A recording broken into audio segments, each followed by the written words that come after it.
How are you guys doing? I hope you guys are having a wonderful Sunday.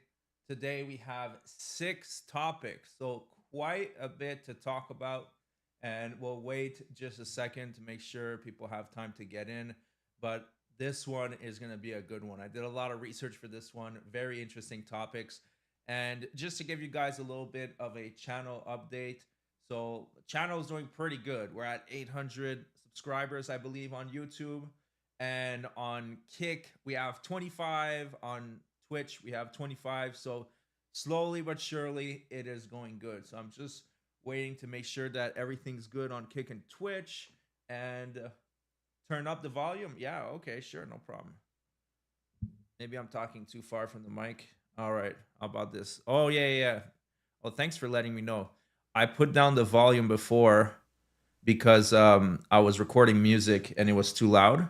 But yeah, yeah, okay. I fixed it. This should be good, right? Is it good? Let me know if it's good. It should be much better now. All right. Thank you so much for that, Salacious and Maddie. I appreciate that. So let's get the show on the road. Let me make sure that Kick and Twitch is all set. Okay. Looks like wifey's typing. You lately we haven't had any issues, so we're all set. Too loud. Okay, all right. So we'll put this a little bit lower. There we go. This should be good.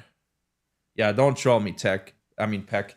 All right. So today we have six topics. So we have Raja Jackson. There's an update regarding him. He hasn't been arrested yet, but there is an update. We will be roasting the living shit out of DSP. We have Scam Pepper. We have Review Tech USA. And we also have two other random topics that hopefully we'll have time to get to. But the main are the four over here. So without further ado, let's get started. Oh, what's up, Gundam? We have Peck in the house, Vestige of Peace. Nice to see all of you here. So let's get started. The situation with Raja Jackson. For those who aren't familiar, maybe you're living under a rock or, under a totem or some shit. Well, Raja Jackson almost killed a guy last week, and it was very, very brutal. He assaulted him. The guy was unconscious, and it was very disgusting. So he was in the middle of the ring, totally unconscious. Raja just kept wailing on him just because he got completely butthurt about a misunderstanding. So that being said, everybody has been wondering, like, why is he not getting arrested? Why is he still out there when that was a vicious assault caught on camera? Well, we do have an update, but it's not what you think. So let's get started on this one. Trust me, I would love to tell you that he got arrested, but it's actually much worse than that. It's been nearly a week since Raja Jackson brutally attacked Psycho Stu at the wrestling event in California, and still somehow no arrest has been made. And you ruined it. It wasn't my fucking fault. Well, The goddamn cameraman's fault. So this is his first comment since the incident. Right off the bat, he's saying it's not his fault that he beat this guy pretty much to death. The guy lost all his teeth. He was in a coma, and this guy is just taking no accountability whatsoever, no responsibility. It's not his fault. It's the cameraman's fault. That makes a lot of sense. I know he's watching this shit. If you watching this shit, how could you? How fucking could you? That's what I expected, though. It's all good. We gonna fucking figure this shit out. And in an even more bizarre twist, Danger Pro Wrestling, an indie company based out of San Diego, is advertising that they have booked Raja Jackson for an upcoming appearance. Their Instagram post says to stay tuned for his opponent to be announced. And having a further look at their Instagram page, it seems like it may have just been a troll or a joke. But again, considering what happened to Stu, this is a very weird way to go for your promotion.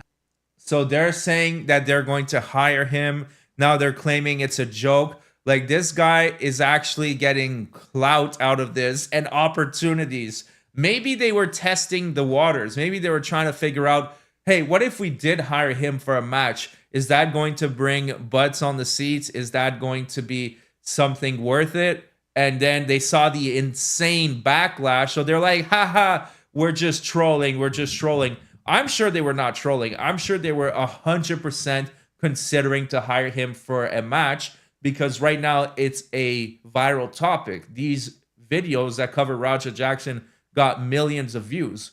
So it's really, really bad what's going on here. Like, there's no arrest, and now he's getting clout out of it. People are reaching out to hire him. And for attention. This goes back to how gross the pro wrestling industry is, because a man almost died and we're turning this into a business and money-making decision, glorifying an unconvicted criminal just to sell tickets and get attention to your little indie. Meanwhile, Rampage Jackson spoke about how Raja hasn't been the same since his mother was murdered, which some people think he's using as a partial scapegoat and excuse for what Raja has become and the person he is.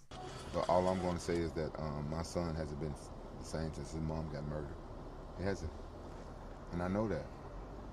And I've been trying to be there for him and, you know, make him laugh and cheer him up and everything. But I'm not a psychiatrist. I don't know what the fuck to do. And, you know, I know my kids. He hasn't been the same. So obviously, I wasn't aware about that, by the way, but I don't think that changes much. Everybody goes through shit in life. This is really unfortunate that his mom was murdered. I don't know what's the circumstances, but that doesn't mean you can go and almost murder someone else on stage because your ego got hurt. It had nothing to do with grief or something like that. It had everything to do with his ego. We saw the video. He was getting riled up by his stream, and they were calling him a bitch, and then it just completely went to his head. He didn't know what to do, and he said, I'm going to regain my honor by beating the shit out of this guy when he's not expecting it. A total coward.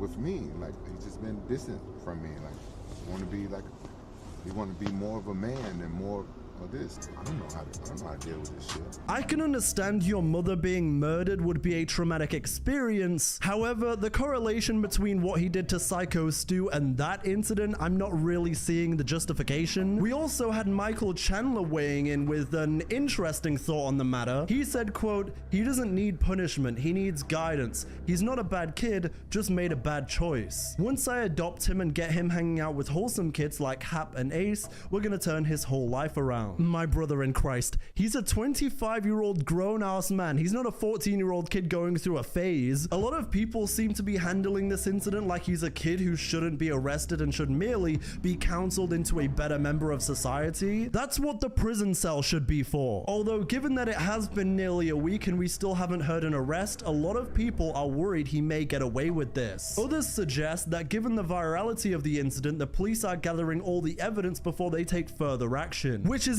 You do have a good point, Riverwind.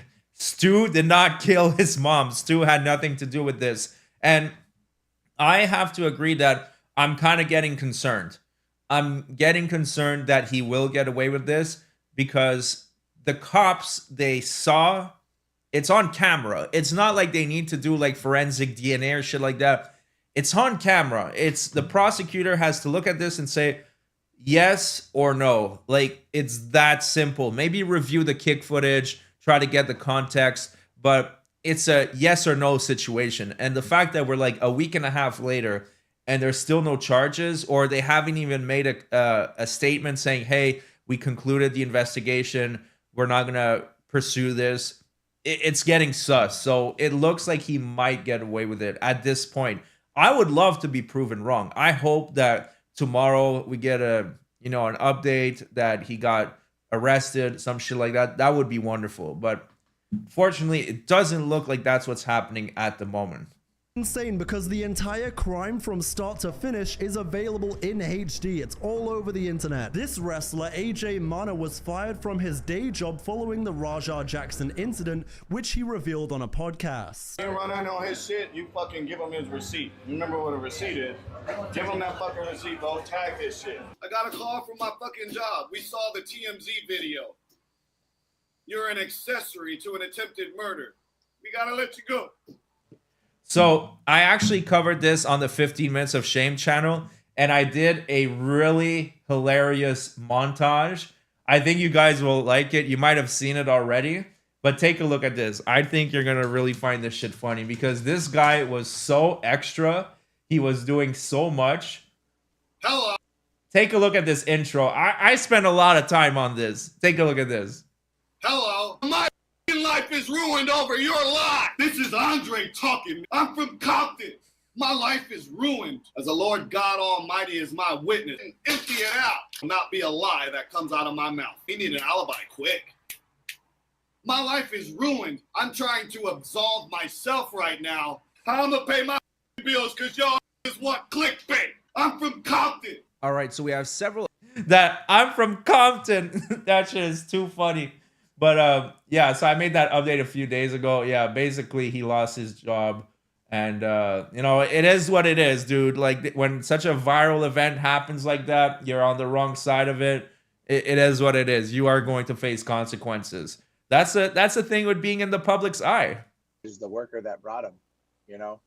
To me, I feel you're responsible for some. If I bring a guest into somebody's house and that guest starts jumping on the couch and breaking windows, it's my job to remove that guest. Hey, I'm Rampage's biggest fan. What's up with the Raja situation? Who is Rampage? He's like a on, thumb bro. Dude, this boy getting right? more clout by Hey, dudes tonight than girls. Hey, I like respectfully, it. shut the fuck up. You're right, 100%. No handshake on that. All right, respect.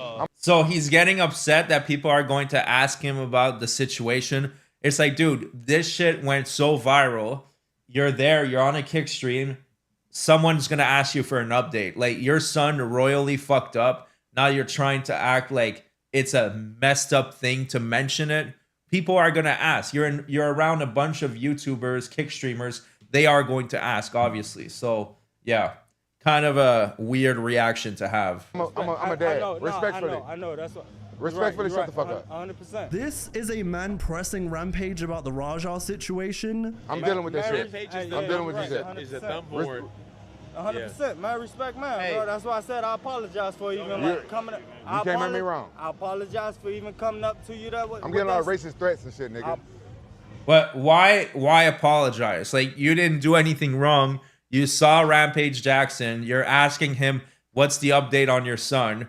So there's nothing to apologize there. Like I don't know. Now he's kind of like bitching out over here. Coming up to me, come on.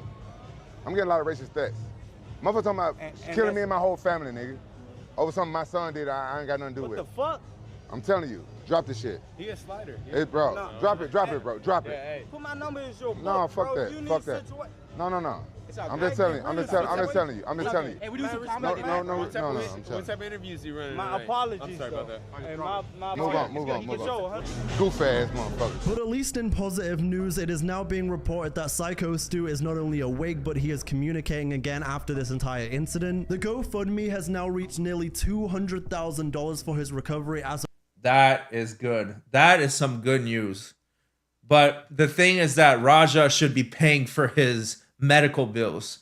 And Legal Mindset made a video on this. There should be a civil lawsuit because what he did was so uncalled for, so unnecessary. So I'm glad that there will be consequences, at least legally, at the very least. recording this. So once again, best wishes to Psycho Stu. What could be considered attempted murder on Saturday? Yeah, I don't know what's going on. Honestly, dude, I'm one of these people. Like I believe in forgiveness. If Stu's not pressing charges, I believe that maybe they could work out a deal where he gets some mental health. If he has to spend time in jail, I hope it's very minimal. This guy is trying to live up to his dad's reputation. You know, he's got these big things, and then you got a guy that's supposed to, you know, be a friend. And instead of being a mentor, you know, taking him back a second and saying, hey, bud, I know you're upset. I know you're mad. I know this happened. I feel like when you have somebody that's volatile, you see his dad's relationship, see how he interacts with his dad. And you can tell clearly he's insecure. It's very obvious that Raja is insecure. I spoke about it before. He clearly is failing to live up to his father's expectations and his father's name, both professionally and personally. You can partially interpret this from the way Rampage said he has bail money saved for Raja versus actually having hope in his other children. I've seen this happen a million times. When you have a kid that feels neglected, he always goes down this path, especially with all the other influences in Raja's life this was always going to happen. I also don't think Rampage is the most glimmering example of a parent. I understand he wasn't present for the wrestling incident, but at the same time, he comes across as very dismissive. He fails to truly take responsibility, and even in the follow-up when Raja speaks for the first time since all of this happened, he seems far more focused on his streaming career than actually being remorseful and reprimanding Raja. Douglas Mallow, the wrestler who got in the way to stop Raja's attack, also continued to comment on the status of Psycho Stu in hospital and the kind of man he is. I know you're back to work. Have you spoke to anybody in the hospital? Anybody close to Stu? How is he doing? He remembers mostly what happened during the early parts of the day. He's talking a little bit. You know, it's possible. It's very possible that the cops are waiting to interview him, because if he has to press charges, then, you know, they would wait till he's able to talk. Like, for example, let's say unrelated case, someone murders someone, then the state is the victim because the victim is dead and they can't do anything about it. So the state is going to press charges on behalf of the deceased. But in this case, he's very much still alive. So maybe that's what they were waiting for. I don't know, but we will get an update soon in the next few days, few weeks. I mean, if nothing happens a week from now, then he's definitely getting away with it. But for now, it looks like he's been giving opportunities and he's just deflecting. And remember, it's not his fault. It's the cameraman's fault. So yeah, I think we're done with this topic. It's not the best update, to be honest, but we are going to move on to something else. All right. I want to talk about DSP today.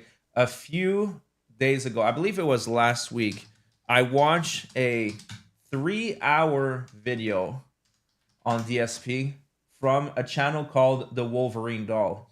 And I thought I was very familiar with DSP, but I watched this video and basically it's the DSP iceberg. So it talks about at the top of the layer, there's stuff that people know about, like when he jerked off on stream, or, you know, the begging, the vest streak. And as it got lower and lower into the iceberg, there's more obscure theories and just some really weird lore. And I thought I knew a lot of shit about DSP because I've been watching Duty for quite some time. I watch Duty almost daily, a lot of the clips, and there was a lot of shit that I didn't know about. Now, one thing that I did know about, but I've never seen the entire clip, is the Wolverine toy story. Now, if you know DSP, he's an extremely entitled little shit. And the Wolverine toy story is kind of like an origin story on how he became so entitled and just such a piece of crap, if you will. His parents tried to teach him a very important lesson, and he took the wrong one. It's like he absorbed the information, but he twisted it into something else. And today, I want to see the entire clip of the Wolverine toy story, unedited, because I've never seen the whole thing. I've seen part of it, but I want to see the entire clip so we can digest and fully understand the origin story of this piece of crap. So let's get started. I told you to buy the figure. Why don't you listen to me? Okay. The next question is from Taco Manx, or Taco Man X, I'm not sure. And he says, is there something as a kid that you desperately wanted but you never got? Like a toy or a video game? Now this. So keep in mind, at this point, he's like 40 years old, or like maybe 35 years old, something like that. Maybe he's like my age. He looks a lot younger. If someone asks you, is there a toy that you wanted as a kid, you'd be like, the fuck kind of question is that? I'm a grown-ass adult. I have a wife. I have bills. I don't need to think about little toys that kids, you know, play with. That's ridiculous. But not DSP, because there is a story that's stuck in his mind for his entire life. This is a funny story.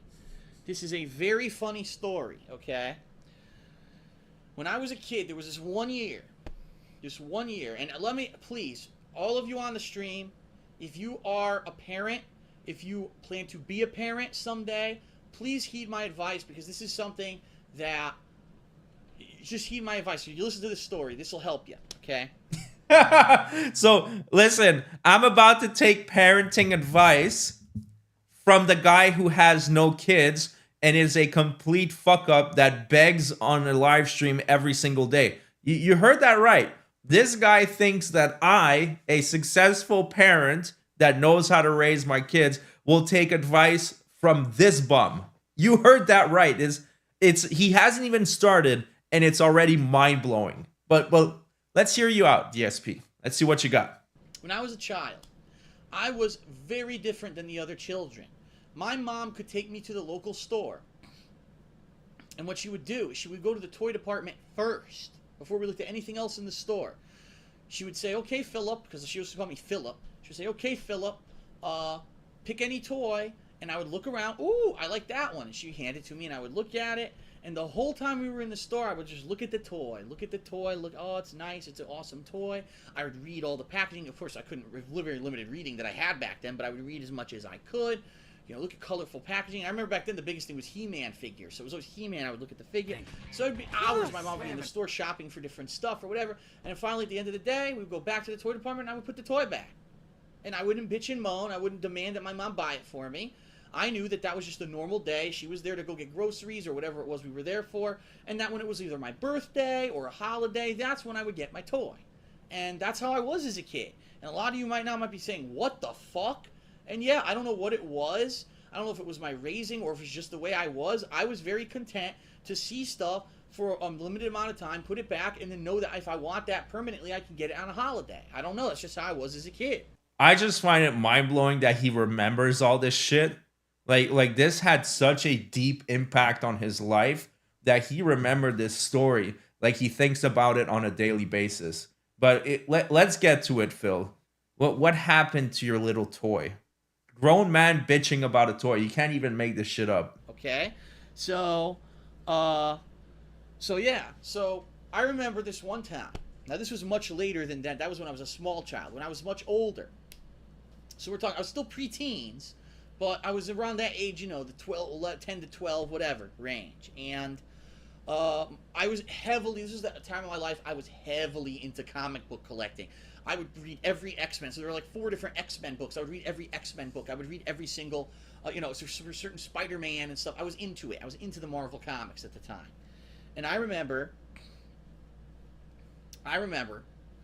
this one time, I was into... Again, I still liked action figures. I was into the X-Men action figures at this time. And at this time, I had an allowance. So I would save up my money, and I would spend it every once in a while to buy these X-Men action figures. So this one day, here's the thing. And a lot of people might not even realize this, too. This was nuts. I got to go into detail a little bit about this. This was absolutely nuts. So... It's crazy. It's like, no, dude, you don't need to go into detail.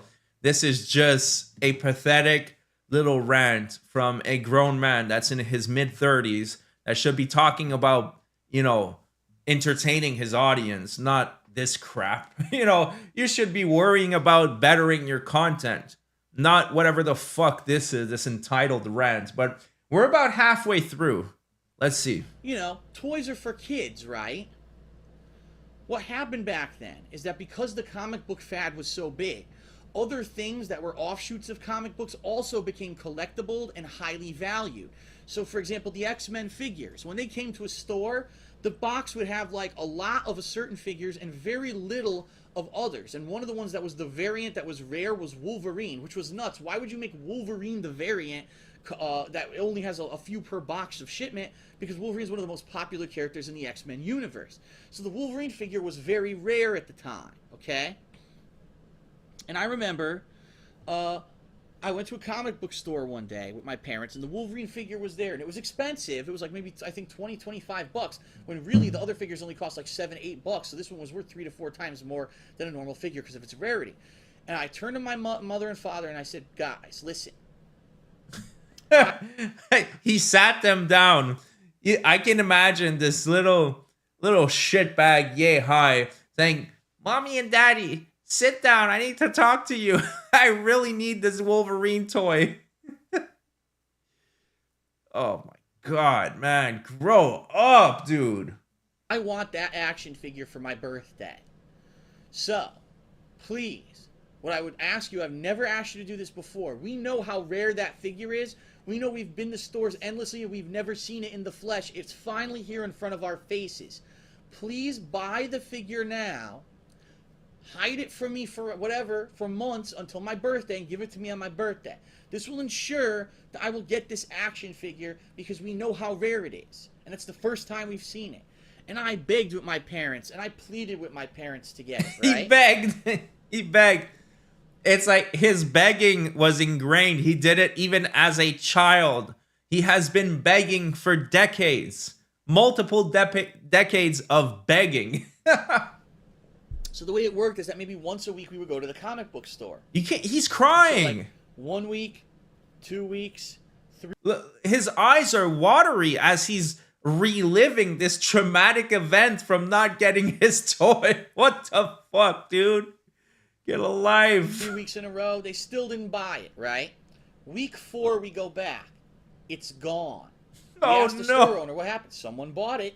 And I have not, we haven't gotten any more. Oh, We've no. gone to other, it's so popular, we've gone to toy stores. No one can find this action figure anymore. It's that rare.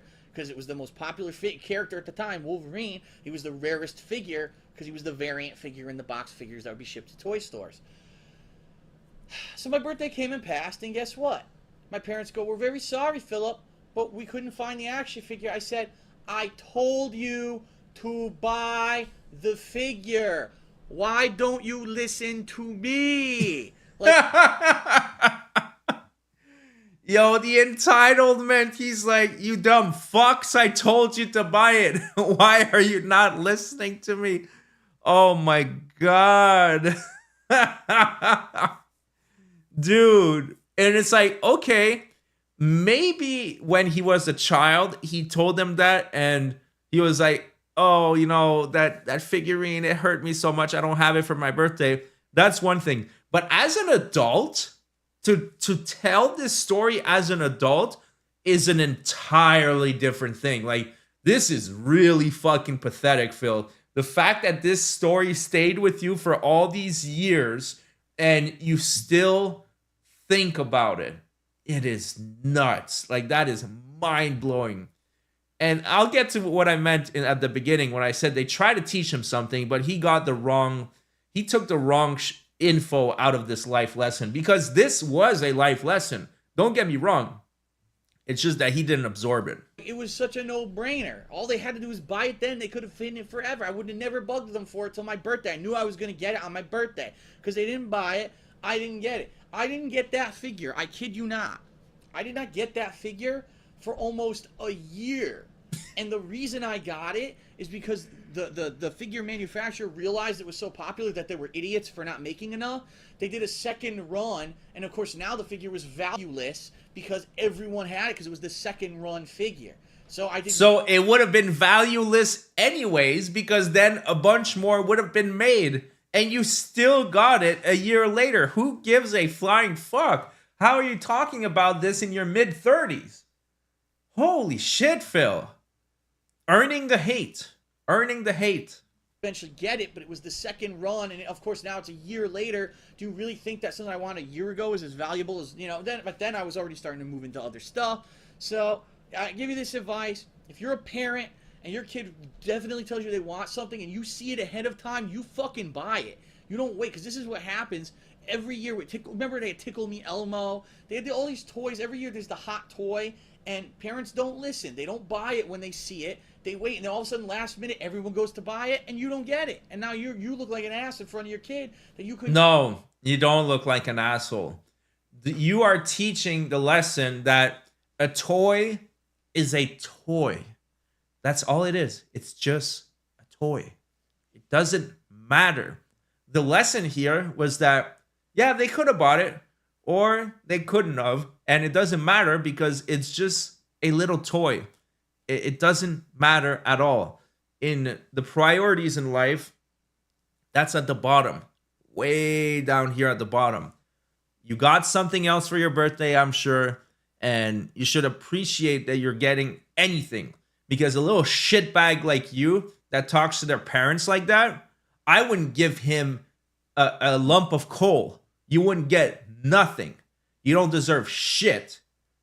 Man, this guy's unbelievable. Unbelievable. You go just do the simple thing of buy them the thing that was there and available right in front of their face at one point, and it's very disappointing for the kid. So if you could get it ahead of time, get it ahead of time. Okay. Now, let's see. As a parent, like, this story is hitting different because I know how this is like such an entitled mentality that you are bossing your parents around to buy you this specific thing. It's mind blowing. But anyways, this was the origin story, and I do want to cover Phil more often because I find it's fascinating.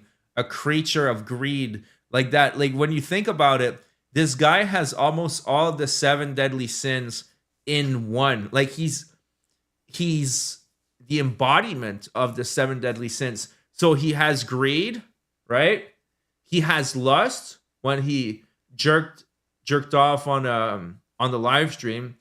He has the sloth. He's a complete pig that's always like snorting and burping in the microphone. What's the other one? He has pride for some reason that he shouldn't deserve it. And, he has wrath, which is, he gets very, very angry. He gets enraged. And then he also has envy. He has envy. He is always looking at someone else and is just completely envious of them and of their success. I've never seen someone, and we're missing one. I don't know which one's the last one. Might have to look it up. I should do a deep dive on this because it just dawned on me that this guy is the embodiment of the 7 sins. Let's see what they are. The 7 deadly sins. I know I'm missing one.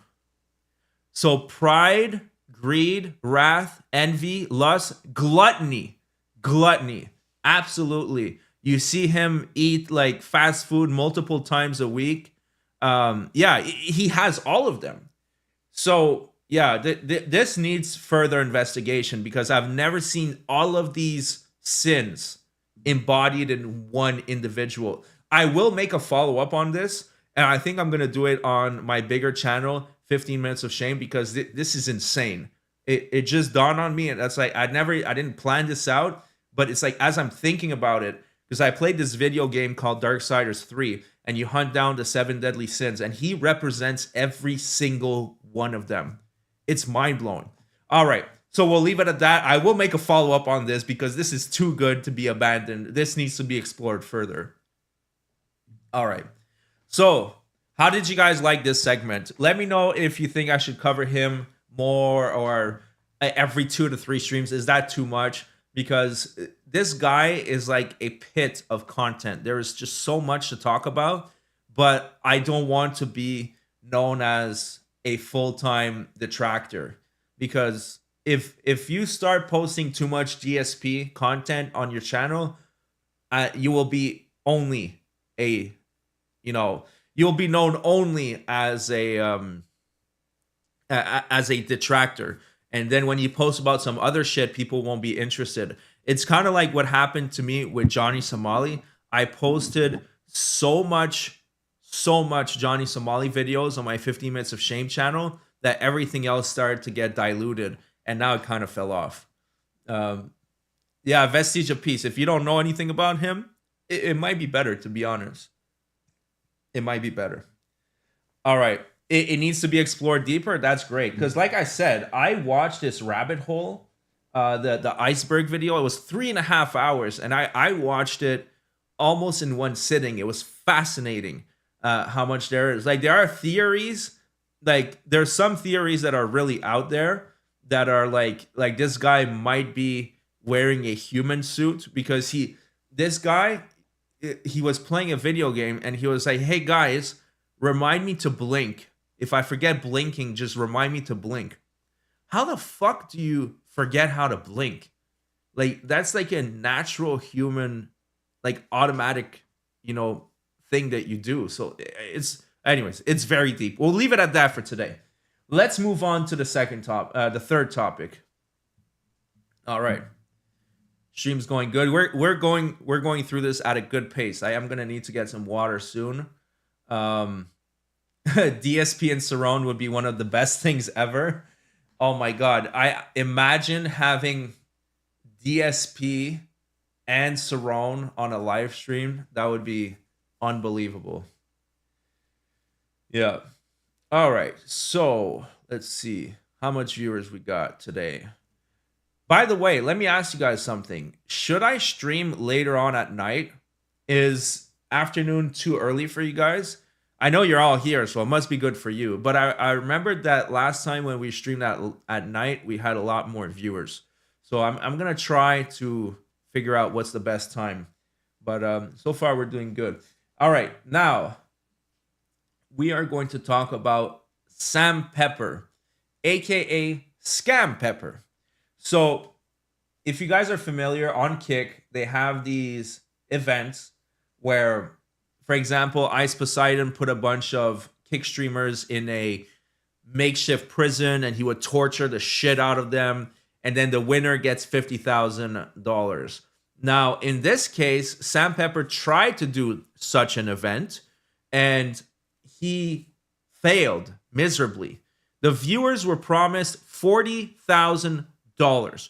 So they were promised 40 grand to go to this event, and the last one standing would win $40,000. And they had to fly to Thailand. So it's not like it was locally in America. No, they had to fly to Thailand. And a lot of people just wasted their entire time going to this event, and it was a complete disaster. So let's take a look. Get replacements for this shit. No, I have replacements coming every day. Moxie's replacements come in.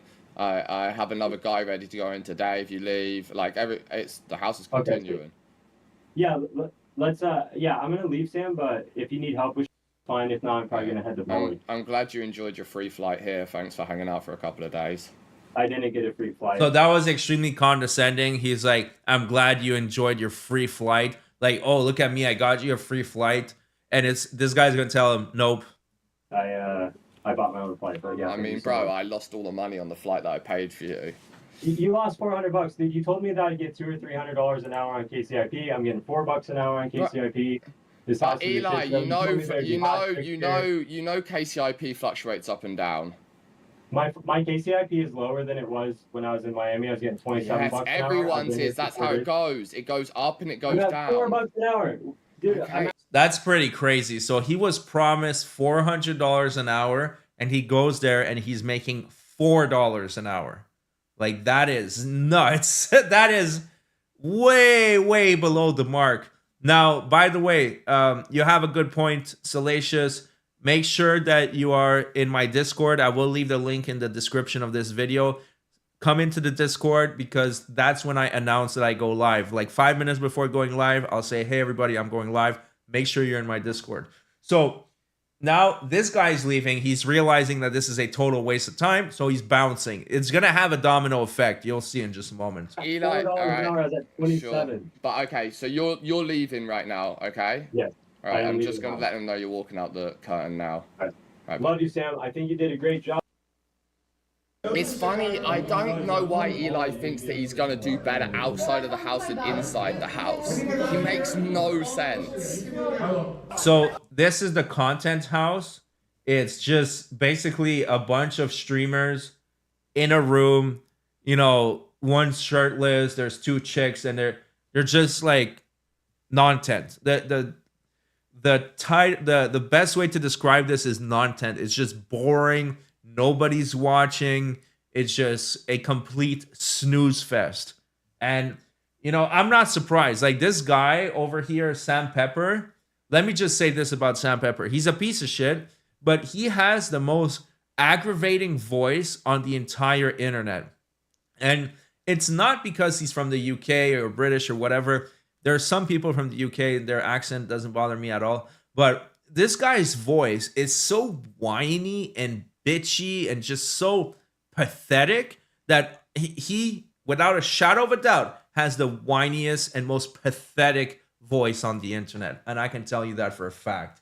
You know that this place smells worse than Johnny Somali? Probably. I mean, just the shirtless dude over there, like, he's probably creeping out the women. Sam, 10 minutes Martha's in her room.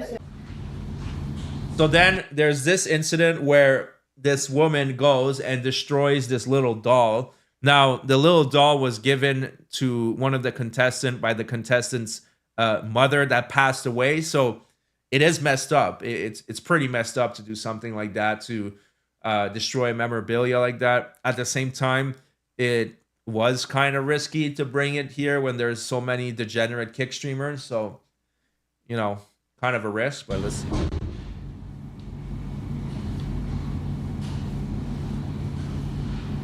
Wait, do we get to get in the boxes?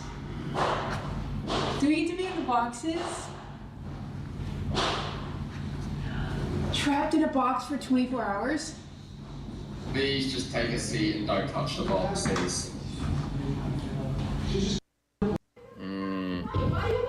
So after that, the chick realized that they destroyed the doll, and like pretty much just everybody left. Her toys. Everybody's Just left leaving the house and doesn't want to be in there anymore. Because the toy that you destroyed was bought by a dead relative for her, someone who's not around. It's something that a dead relative bought for her, who's not here anymore. That's why she just left the house. Sam, I understand why I need think about her stuff. Like I can damage or I can broke her stuff or not, but she didn't think about me, about Nelly stuff. She just What did she do? What did she do to you, Luca? my clothes, my pyjama. She how to say, like put some cream or on my pyjama, and my cosmetic broken. My cosmetics. I have a cosmetics. Yeah. And she broke my cosmetic. Oh, like your. So this is the type of content that the viewers were watching. You have this yeah. J Poker TV says she reminds me of that annoying Ukrainian broad on 90 Day Fiance. Yeah, my answer or my question would be which one? Because there are so many. Are you talking about Anfisa, Ansifa, or whatever? Are you talking about there's so many. But anyways, as you guys saw, it was complete bullshit, complete non-tent. Everybody's leaving, and now it turns out like there's only one guy left, and that's when the scam begins. Because keep in mind, last one standing wins $40,000. So let's see if this guy is gonna pay up his $40,000.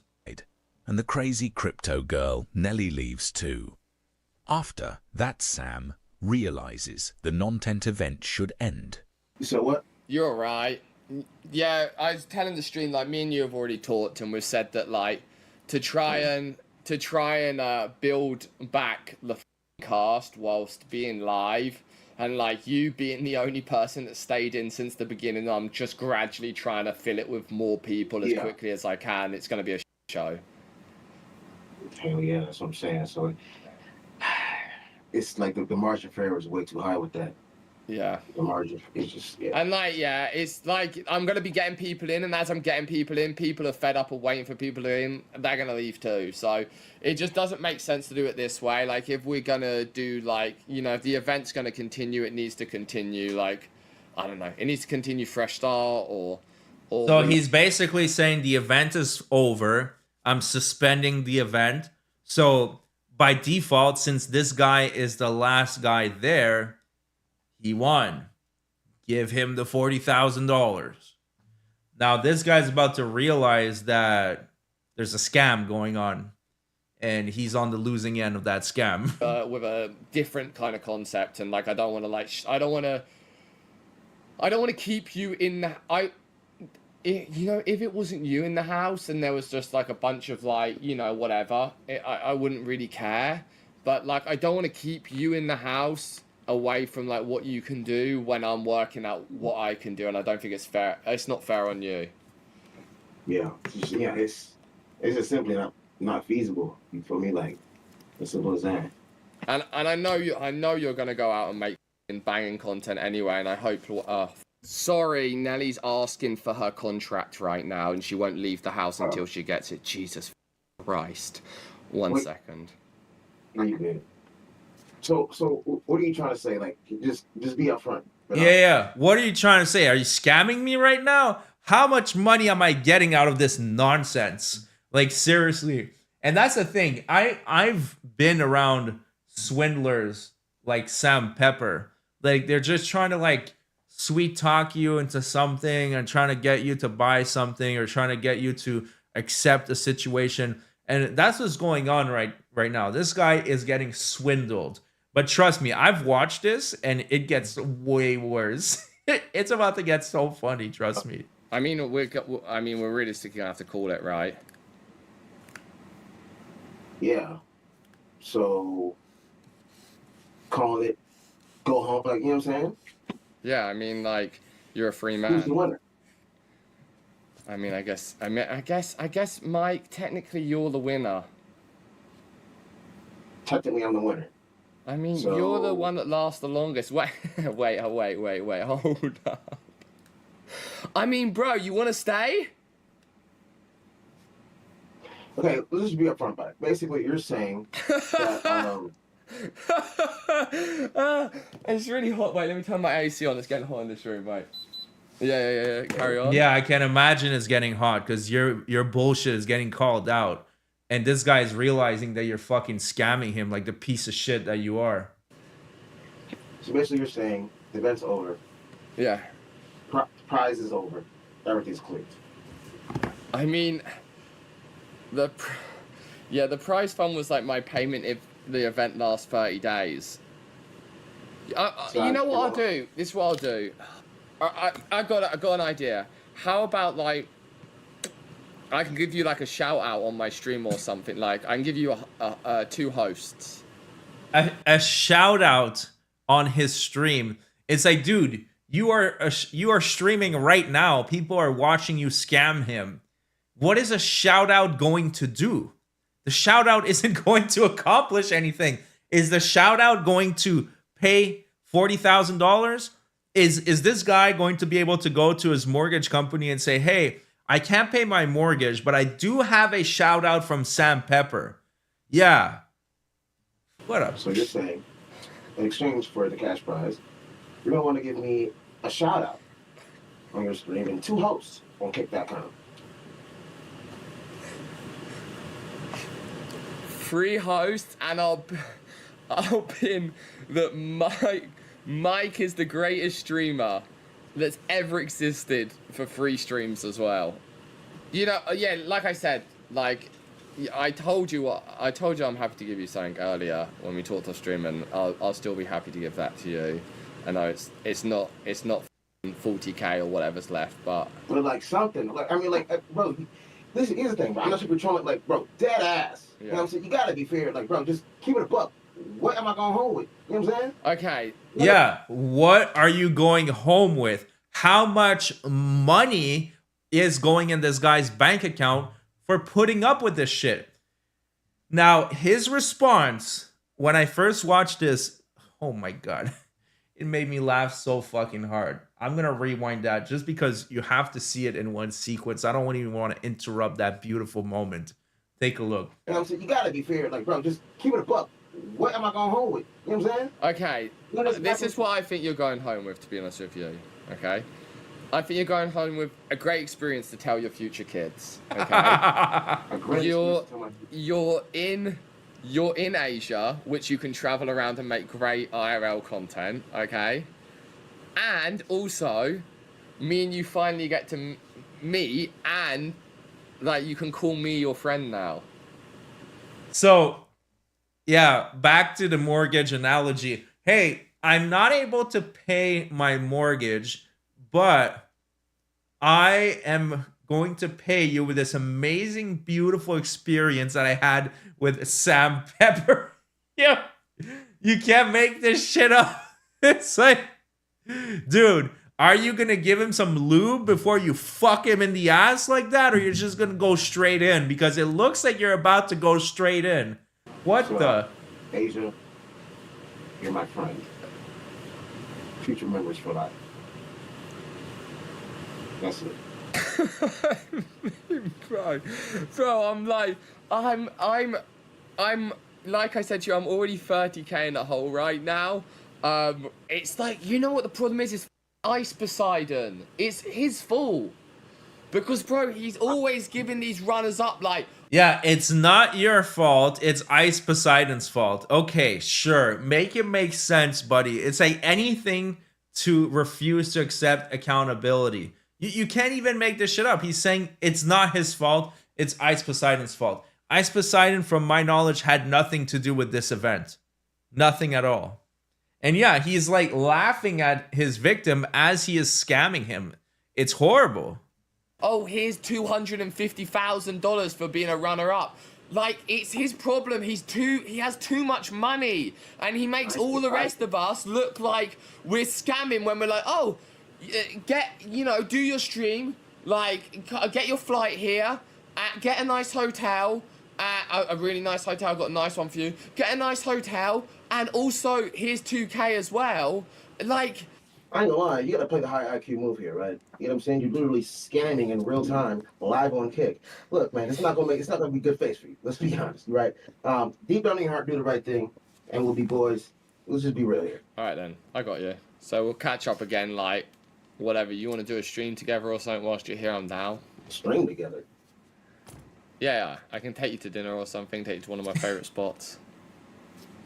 Bro, I'm not trying to get off. Bro, you some shit, bro. No, I don't want on a date. What the taking me on a dinner, huh? You can't even. What the shit? This guy is like, I just scammed you out of 40 grand, but I'm gonna take you on a nice dinner to compensate for the fact that I just fucked you in the ass and took $40,000 away from you. What the fuck? Yo, that is crazy. I'm gonna take you to dinner. You see his expression over here? He's like, are you for real? Then this guy is just laughing as he is scamming the shit out of him. What a piece of shit, man. Sam Pepper. What a lowlife. Listen, at the end of the day, bro, I'm getting for you not planning your event the right way. Okay? At the end of the day, when it's all said and done, you are the reason why the shit went left. The thing is not only have I got to answer to you right now, the moment I hang up from you, I've got everyone else to answer to. It's not a fun evening for me, Mike, put it that way. So, like... Who gives a shit if it's not a fun evening for you? These people had to fly from wherever they were to Thailand for your dumbass event, and now you're refusing to pay them. Does that sound like a fun time for them? No, you piece of shit scamming. Oh my God. I meant to say you piece of shit lying scumbag, but I'm getting frustrated on their behalf. But anyways, at the end of the day, you can't get too pissed off because it's Sam Pepper. He's a known scammer. So, whatever. You kind of knew what you were getting into. From what I know, Ice Poseidon is known to pay out the contestants, from what I've heard. So I don't know about Sam Pepper. When people know this is what he does, so can't be too surprised. Even for me or anybody in the grid, let's be real. You gotta think about it. You and Sam Pandy hit Calson Road tonight. It's gonna be a movie. Yeah, Mike, I've gotta go. Sorry, connection issues. Thank you, buddy. Thank you. The good old connection. Be back. I'll be back shortly. Nah, we're not starting a GoFundMe for the victim. No. Unless you're referring to Psycho Stu's incident. If you're watching the beginning of the stream, sure, yeah. That's already been done, and he got over $200,000. But no, we're not. There's no GoFundMe for this guy. He signed up to do a thing with Sam Pepper. You get what you get. It is what it is. But still, the guy is a scammer. Guys, I just need to take care of some things. Thanks so much, guys. Thank you. Yeah, thank you, guys. Yeah.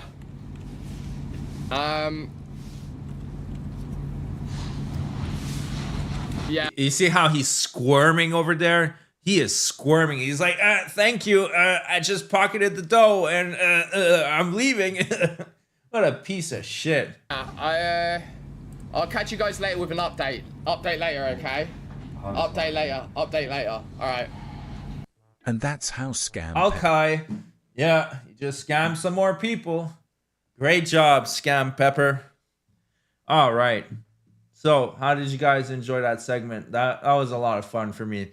Now, we are going to move on to the next segment, and while this is playing, I'm gonna go get some water because I'm getting pretty thirsty. But have you guys ever heard about this guy called Review Tech USA? It's this guy over here. Hold on. Now my image is blocking. 1 second. I'm going to move that. Let's see. Move my webcam over here for this one. So this guy, Review Tech USA, he used to be a very, very popular YouTuber. He had, I believe, like millions of subscribers, and he reviewed tech in the USA. And eventually his content just became drama, and he had a really big falling out with his editor. During this falling out, I think his editor got access to his Dropbox where he was sharing some documents, and in that Dropbox, apparently there was some weird stuff. This is what we're about to talk about today. But let me just give you guys my opinion on this guy, because I watched him about 2 years ago, and I noticed that something was off. Something was really off. I was watching his content, and he was doing some info about a video game that was coming up that I was interested in. And I saw that it was really low budget, like really, really low budget. For example, he was reading an article and the article wasn't on the screen. So usually YouTubers, when they read an article, they're going to show you a screenshot on the screen so you can read along with the YouTuber. But he didn't even bother to do that. And that takes seconds. It's like that guy, what's his name? The Quartering. I watched that guy's videos too. And then I realized it's like he doesn't really put in any effort. It's just like slop that is just like pushed like 5 or 6 videos a day. It's just content farming, basically. There's not really any passion, and you could see he would mess up his lines multiple times and he wouldn't even bother to redo it. I mean, if you're doing a live stream like I'm doing right now, it's possible I'll mess up some lines and it's understandable, and you can't really redo it because you're live. But this was edited videos, and he would just ramble on and not really, give a shit about his content. So it was the same thing with this guy. I noticed something was off. He got in with a lot of drama, and then there was this huge falling off with his editor. It got really ugly, and now here we are. He's going to get into a 28-minute long Discord call that is completely mind-blowing. Now, I've watched the first 4 minutes, so I'm going to play this, and I'm going to go grab some water just for a second, and I'll be right back. I wonder why a lot of people don't like me. It could be because I'm an abrasive prick. Oh well, JKB, all jokes aside, because I've been eating healthier. Richard, you pedophile. Hey! Rich, Hi! does Lauren know about the gay porn in your Dropbox? Gay porn in my Dropbox? There was gay porn? the gay porn in your Dropbox. Yes, the one that Jay said was in there. Yeah. No, oh, you mean the picture? No, the ones that Google Fish sent you. Yeah, they were in there and they were accessible to children. Can you explain to me exactly when the children lost access to that, opened your freedom to put porn in there? Does Lauren know that you had gay porn in your Dropbox? The question is a yes or no answer. Answer. There was no gay porn in there. Answer. There was no gay porn in there. It was saved in there by Google Fish, or it was saved to you and given to you by Google Fish, which was admitted by Jay that it was in there. Now, when did the children lose access to that Dropbox? They never had access, you retard. They never had it. You said that the Dropbox was used for them to redeem their pictures, Rich. What is it? Retard, because they can't both have access. Let me talk. You shut Let up. me talk. You Let me shut talk. up. Let me talk. Shut up. Shut up. Don't tell me to shut up on my own show. Answer the fucking question, fat boy. You gave me the runaround because you're a chicken shit little bitch. Now answer my fucking Ames, question. I know I hurt your feelings. Answer the question. Does Lauren know that you had gay porn in your Dropbox? Yes or no? Yes, I had. You know what? You missed some. Let me tell you. You missed some of the gay porn. No, listen. You missed. No, listen. I'm telling you. The gay porn accusations is just it's just crazy. Like, this sounds like something straight out of like 2005 or 2010. You're watching gay porn.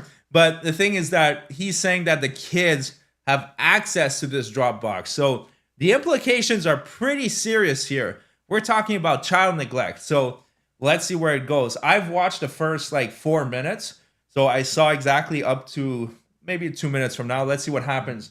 I'm going to speed it up a little bit. Let's put it at times 1.25 because it's a rather long video. Give it to you by Google Fish. It was sent You to missed your Dropbox. This guy. The information you was missed, given to us dude. by Jay. I had you saved it in there. When Listen. did they lose access to it? They never had access. Will you let me finish a statement? Why? Why did you talk. say that it was for them and it was used for their phones, but they didn't have access to the pictures, Rich? Pause a second. Answer the question. No, you pause. Answer the question. Can I talk without you? Nope.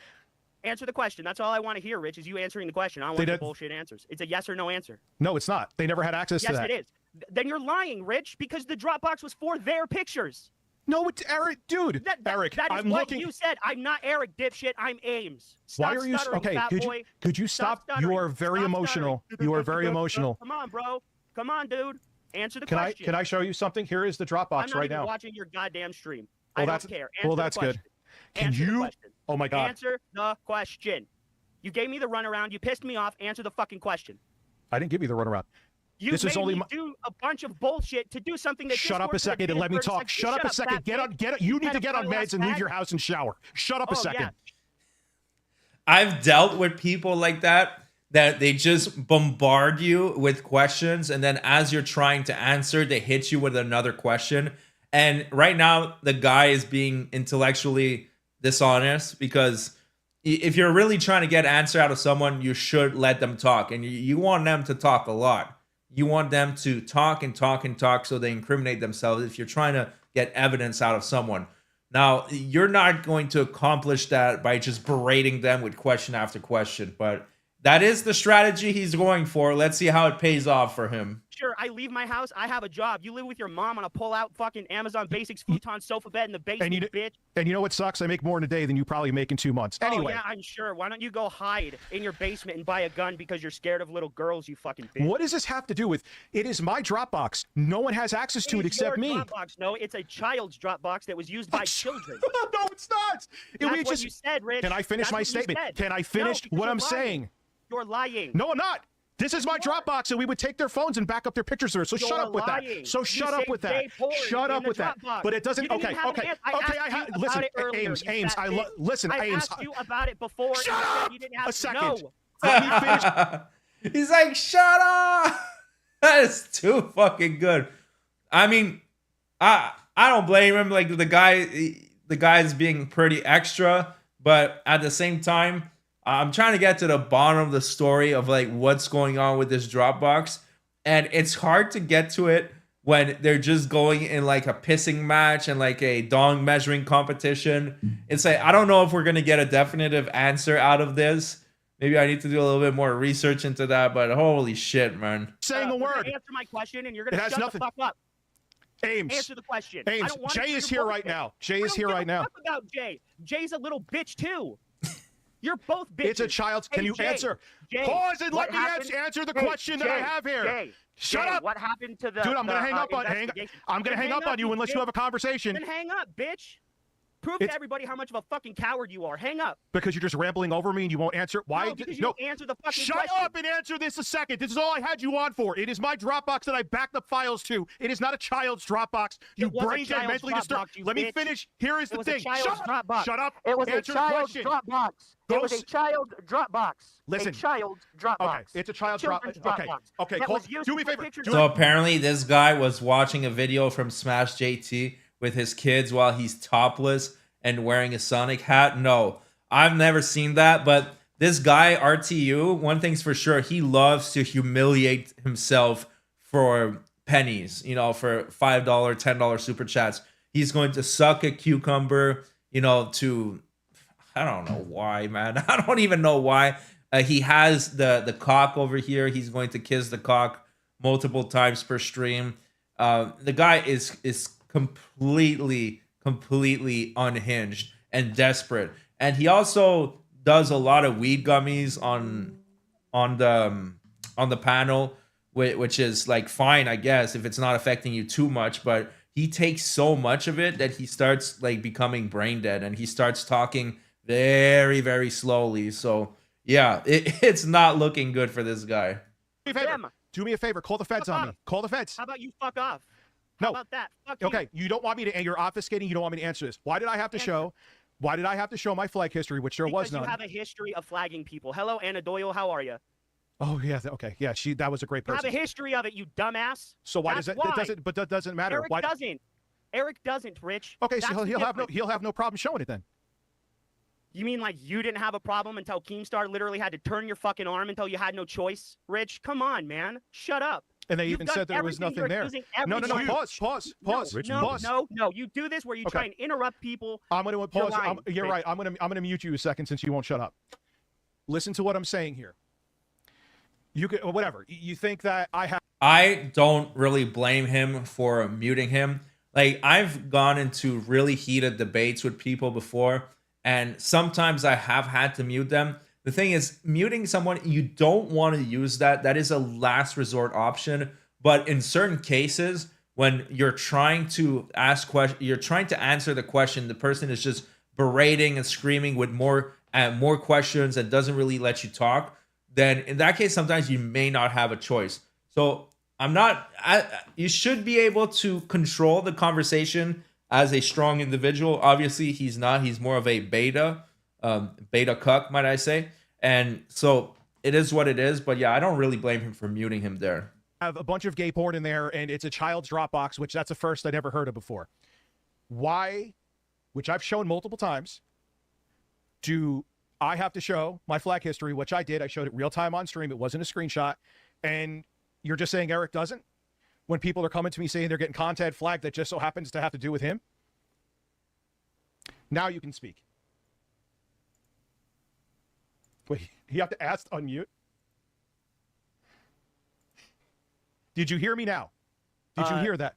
No, you muted yourself. Oh, okay. I didn't hear anything you said. He muted himself. You can't make this shit up. By the way, this guy is supposed to be like reviewing technical products, and instead he's just so terrible at technology. His streams have all these technical issues, and that is supposed to be his specialty. And this was another example. He's there, you know, having this long speech answering the guy's question, and the guy can't hear him the entire time. Why is it that you are jumping? I already answered this question. Move on to the next one. No, because you got a history of it, bitch. I don't have a history. No, I don't. You do. Hello, so the guy is not showing himself in a good light, to be honest, because Rich said, "Why is it?" and then he just immediately cut him off. So you got to let people talk. I try to be fair, and in this case, they're both being complete assholes, but the other guy isn't perfect at all. Oh, who gives a shit about a psycho that stalked me and got me swatted? Who cares? Who cares? Did you dox a man and threaten his child? No. Yes, you did. Review Hell USA? Yes, you did. That was fake. Oh my God, we're going back. No, it wasn't. 12 years ago now, dude. No, it wasn't. That was back in 2015, you retard. You did that, Rich. You also blackmailed John Hardwick. You want to continue? You blackmailed him. Okay, so let's go over the same 20 things from 20 fucking years ago. The point being, you could defend him all That's the thing. This guy has a long history. There's a lot of lore with this guy. It's almost like DSP. Like, there's a lot of history here. So it is pretty funny that, you know, this guy is pulling up shit from 20 years ago, because this guy has rich lore. You know, no pun intended. You can talk about what I did in 1864. Person through a Staples? That was in 2011. I've talked about that on Why'd stream. you do that, though? Aren't you a progressive leftist? Yes. Isn't that really, really, really detrimental to the sovereignty I and didn't the even autonomy of a trans person to Yes. film them and I didn't even- objectify them the way you did? Okay, he's bringing up everything else. I didn't even understand what trans was back then. And I Because was you're like, a retard. You were in your 30s. okay, but I've already talked about this. What does this have to do with Eric? I've already answered your question. Rich. Okay, so you're just saying that. Let me just talk about everything else, and I have to defend Eric because I hate you. Pause. Why do you? Can I ask you a question? Why do you hate me so much? What caused your ire towards me that you really? I've already explained this, Rich. No, I've you explained haven't. This You multiple haven't. times, and I know you watch You my haven't. stream. I don't watch your streams. I watch your you streams do. when I'm streaming. You do. I know you do because you dislike my videos, and I see you do it. It's I don't really watch. funny. No, I don't watch your shit. I Yes, you swear do. to You Christ, just I don't said you watch, watch it. Rich, on you stream. just- On stream. Don't do semantics with me. I know because I'm streaming. I'm restreaming you, Rich. And I see you literally click on the dislike button and then go No, back to your I stream. don't. Yes, No, I have yes, not you do. clicked on your dislike I can button. pull up my analytics right now and show that there is a singular dislike on my last 5 streams. And it is Mental illness. This guy is saying that he hates Rich because he's disliking his videos. Who gives a flying fuck about a dislike button? Who cares? What is wrong with you? Like that's why, like, the stuff about him having adult material available where his kids might stumble into it, that's a problem. That's a very big problem. Like, that's legitimate. But he's asked him, why do you hate me? And his answer is because you dislike my videos. Who cares? Like, how? Yeah, good point, Salacious. How would you know it's him? First of all, and second of all, who cares? It doesn't matter. It's still engagement on your channel. Now, I don't know how much more I can tolerate of this. I think we're going to watch it for maybe another 5 minutes max, because the way I see this, it's two entitled toddlers going at each other. Like, it's both of these people are completely ridiculous. It is very entertaining, but I don't have time for 28 minutes of this, unfortunately. All of it just so happens to be me. It is you. What I see evidence? You do it. What evidence? I Show me. see you Show me. do it Show me on the evidence. stream. Show me the I evidence. see you do it on stream. Show me the evidence. Rich, Show you me do the it on evidence. stream. You're stuttering. Why are you stuttering? Why are you nervous? Why are you nervous? Are you I'm not afraid? Are you nervous. afraid you You're have the to take a one shower? that's stammering over there, Are bro. you Why would I nervous need you have to take a shower? You're the Show one me. that smells like rotted pits. You're the one that needs your mommy wait. to clean your house for you. Wait, you sniff me? Do I sniff you? Did I say that, fag? No, I didn't. Why are you using a homophobic slur? What's up Because with that? You are. It's what you are. Is that a bad thing? Is it a bad thing to be gay? Did I say you were gay? So why are you using it in a derogatory way? Why are you calling me that? That's I'm calling you a fag. Yeah, well, that's a word. That is an F slur. That's considered. It is a word. It is a word, Rich. But see, I respect the autonomy and the sovereignty of gay people, and I don't acknowledge the word gay or fag representing them. Oh, that's so noble of you. That's so sweet of you. Oh, yeah, it is noble because I treat people as people, not as objects or labels. You do? I look at your Twitter. I see otherwise. You sure about that? Name one thing where I've objectified somebody on my Twitter. I don't have it off the top of my head right now. I'm not going to go ahead. No, you said I did. How would you know I did if you didn't have it off the... To be honest, this is kind of like a pointless conversation. Why even engage with someone like that? Like, clearly it's just some mentally ill weirdo. Like, the guy is butthurt over a dislike button that has literally no impact on your videos at all. Matter of fact, a dislike might help your video because it is an interaction. It is engagement. So yeah, this is some weird stuff, man. This is really, like, people are way too sensitive to be on the internet. Imagine if I had a meltdown and saying like, oh, this body cam channel disliked my video. Like, what the fuck? I don't even look at the dislike ratio. Why don't we look? I'm kind of curious now. You know, who... This is some crazy shit. Hold on. Let's see if I have any dislikes. I never even really looked at this shit. All right, over here I have... Let's see. Let me pull this up. Over here I have 36 dislikes. 17 dislikes. 57 dislikes. Wow, they really didn't like this one. Imagine if I started having a complete temper tantrum over dislikes. Like, what is wrong with these people? So sensitive, so butthurt. the top of your head. You're lying, Rich. You're just I'm not trying to lying. paint me in a bad light. No, you're doing a good job of that yourself right now. Rich, I don't need to paint myself in So a bad why? light. How did I hurt your Because I feelings? think- Tell me how I've hurt you. How did I Rich, hurt I've you? already told you never hurt my feelings. for What one. is the origins? I'm curious with you. What is the origins of your I've hatred already towards told you? this story, No, Rich. you have not. You have not told Shut me. up and let me say it. If you want to hear it, let me tell you. Okay, so you remember how you were supposed to donate all that money to St. Jude's and you blew the fuck up at people about it? Well, your daughter was sick in the hospital, almost dying. You know what St. Jude's fucking does, you dummy? They help sick and dying children in the hospital, you fucking idiot. You were Ames, sitting up there complaining. No, let me finish. because that was a Let me troll that finish. was taunting No, me. let me Do you finish. remember that? Let me finish. You were sitting up there complaining at us, literally. Yeah, I don't know the lore about this St. Jude's donation, but I did hear that his daughter got really sick, and that is unfortunate. I hope she's doing better. Yelling at us. You rage quit your stream, and then you came back and still continue to yell at people, bro. You can't absolve yourself of the culpability in which you have and the shit you fucking do. What have I done that's so horrible, Ames? I just fucking told you, idiot. Did you not listen? Yeah, but you didn't tell the whole story behind it. You didn't tell the whole story how I was being. Did. I Ames, told no, you everything didn't. you did. You didn't. You need What help. did I miss? You need What did help. I miss? You need What help did I because I miss? was being taunted by a troll. Remember, I said I was pushing back what I was yeah, doing a week. You were taunted Yes. by a troll because they just wouldn't stop, right, Rich? You could have donated the Wait, money and told he them brought to shut up. the fuck up. You brought up like I hear you goon on Twitter, Ames. Do you goon? Do I goon on Twitter? No, Yeah. no, I don't. You don't. I think we've seen enough of this, to be honest. That was Rich from your View Tech USA completely losing his mind while he's debating some weirdo. Yeah, ridiculous. I gotta ban this Twitch spammer over here. It's like, why would you buy Twitch viewers? What is wrong with these people? Twitch completely cracked down on the view bots, and even if they didn't, why the hell would you want fake viewers to artificially inflate your number? That's ridiculous.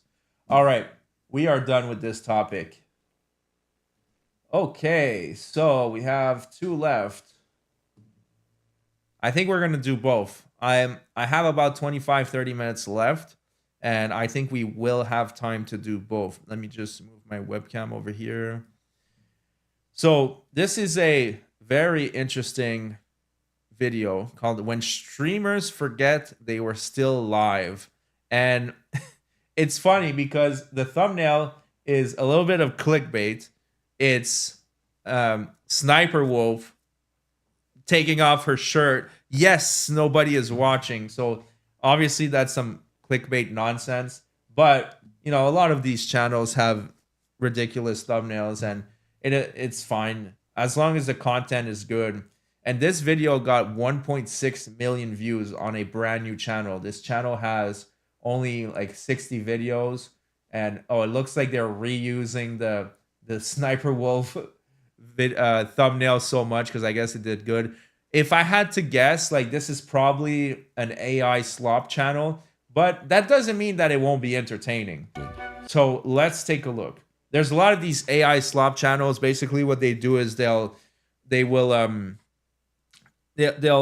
have their work be done overseas. Basically it's all automated. You have one guy in India that's writing down the script. Then you have one guy in Bangladesh that's like sourcing the videos and editing it together. And then you're going to have another guy that's going to make the thumbnail. And it's just an automatic process. And because you're not paying these people that much money, most of the time it's going to be an entrepreneur from the UK or, you know, from the States or wherever, Canada. And they're hiring people in these third world countries to do the work for them. And it's just generating constant slop. And you'll see that it's always an AI voiceover. Sometimes they will pay for a real voiceover. Then that means they're willing to invest a little bit more. But think about it. Like, let's say you pay someone in India, like, you know, in total $100 to make this video, this 8-minute video, and it got 1.6 million views. This video probably made like $7,000. So yeah, you are making bank with this automation slop channel. But sometimes it's still worth a watch. And in this case, we'll take a look and we'll see. You're joking. I'm not joking. Screw it. When you get up, Are you gonna gotta stand up then? No, you gotta move the lens. They can see everything. With your teacher, Mr.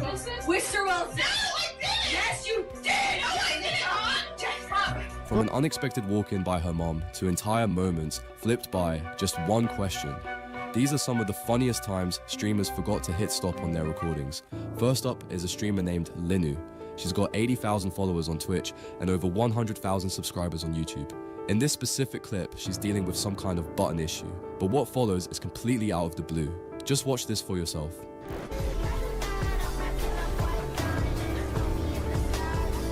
Oh no! This is the DSP. This is the DSP 2.0. You can see that there's a certain movement being done over here by the shoulder, and I'm not going to replicate that movement because I don't want it to be clipped out of context, but there's something going on right now. There might be a bean that is getting flicked, but let's see. Oh my god.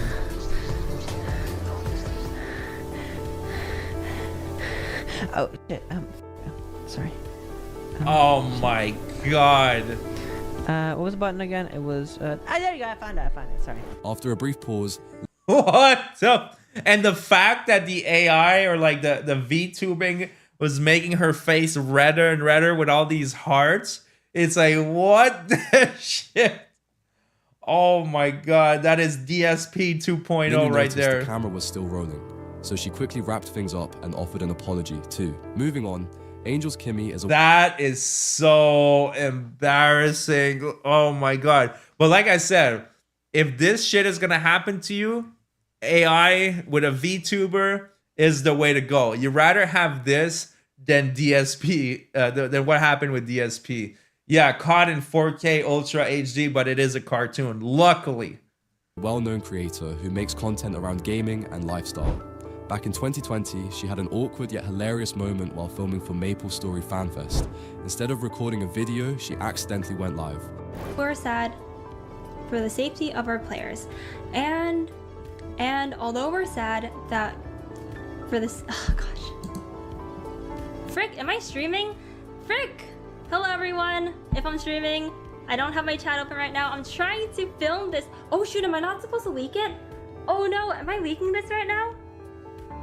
Okay, so I'm basically recording this thing from MapleStory FanFest, and I'm not supposed to be live right now, and I accidentally clicked the start streaming button. Frick. At first, she didn't realize she was streaming. You know what's funny is that if, let's see.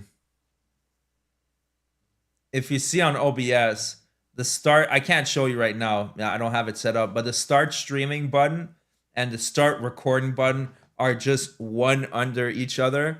Like the recording is just under the streaming. So it is very possible that you might click start streaming instead of start recording. And it looks like she just leaked some privileged information by doing that. That is a massive fuck up. Like your sponsors are going to be pissed off. But as viewers started tuning in and dropping comments, she caught on and began to panic. She quickly apologized, tried to end the stream, and mentioned she'd delete the video. That raw and unscripted moment quickly went viral, and the chat couldn't get enough of it. One of the internet's most talked about moments features a fictional character named Jessica and her rumored involvement with her teacher, Mr. Wilson. What unfolds is a tense confrontation between the two. Jessica's mom accuses her of having an improper relationship, while Jessica insists on her innocence. Jessica! Did you sleep with your goddamn teacher? What? Did you sleep with your teacher? Mr. Wilson? Mr. Wilson! No, I didn't! I think that the mom's reaction is I don't know. I don't know how I would react in that situation. But I think the rage should be directed at the teacher, not at the kid. I mean, she looks like she might be, what, 17 or something, maybe 16, 17. Still incredibly illegal. But I think that her rage should be towards the teacher. If a teacher is sleeping with your daughter is underage, like, yeah, you need to talk to them. But yeah, well, apparently it's a setup. Oh, it's not true. I guess we'll see. Maybe, yeah, maybe it's just a joke. I guess let's find out. You did! Oh, I did it, huh? Jessica! You're a little slut. I'm doing it! I'm telling you! I was failing chemistry! fuck? What? You're out of the house! The argument gets more intense and ends with Jessica's mom kicking her out and slamming the door behind her. The emotional scene wraps up with Yeah, and she slapped her. But is this real? Like, this is crazy. This is nuts. She slapped her in the face. What the fuck? Jessica crying for a few moments, only to go right back to singing like nothing ever happened. James Charles is a hugely popular That was kind of weird. Like, I'm still kind of confused about that one. Really confused. But yeah, I was failing chemistry. Like, yeah, it looks like a skit. It looks like it was a skit or some shit. But so I don't know if it belongs in this compilation. If it was just a skit. Personality and this guy is such a weirdo, man. James Charles is such a weirdo. These guys like trying to diddle like underage boys. Ugh. Makeup artist. He rose to fame thanks to his creative makeup looks, but every now and then he also streams games. During one of those times, James was playing Among Us Live. When the match ended, he forgot to shut off the stream. Without realizing he was still on camera, he kept repeating a few phrases, unaware that viewers were still tuned in. Here, first whoever's entering this, I'm also gonna put a thing here saying, also before we go ahead and get started, also before I join the Discord call and we get started, also before we go ahead, oh wait, I'm still live. Okay, whatever, you guys are seeing me do this. That's not really embarrassing. It looks like he was just editing. Like when you're trying to edit a video, you might say one line multiple times just to get it right, and then he might cut it afterwards. So I don't know. I guess it belongs in this video, but not very embarrassing so far. You guys are still watching me do this, hold on. Eventually, he caught the mistake, and the whole thing became a funny, awkward moment his fans loved. It's moments like these that make James feel more down to earth, proof that even major influencers have their slip-ups. James isn't just into gaming or streaming, he's one of the top beauty influencers in the world. He made history as the first male face of a leading makeup brand. But why is this video from 3 months ago glazing James Charles? Like, did they not do their research? Like, did they not? What? Like, James Charles's channel is completely fucked. He lost like half his audience.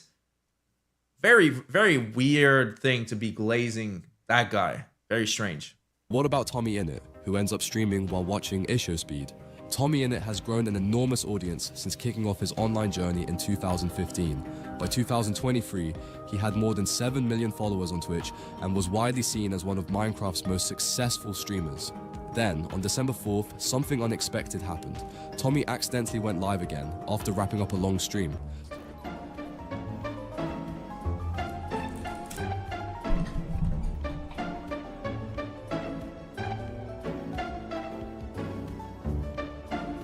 Tommy Innit, whose real name is Thomas Simons, is known for his energetic and humorous style, but this surprise stream even caught his own viewers off guard. After hosting a 3-hour event for the Minecraft Championship, he unknowingly launched another live session.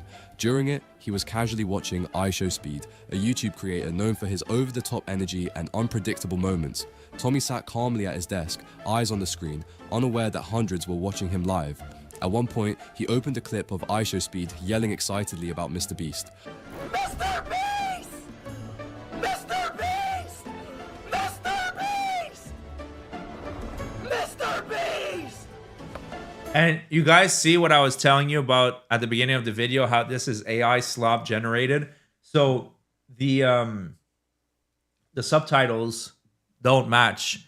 I mean, someone would know that what he's saying is Mr. Beast, but the AI is registering as Mr. Peace, and the Indians that he hired overseas for probably $20 per video didn't notice that mistake. So yeah, definitely AI slop generated. And that's unfortunately a problem with YouTube, is like there's a lot of automation and just slop content in general, which, you know, it is what it is. And for example, like the first one was really embarrassing, that she was flicking her bean on camera. Like that is fucked up.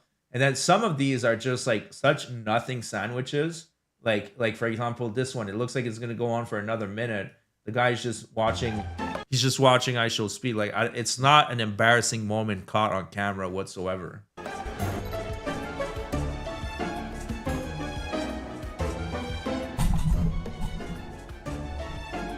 I'm still live.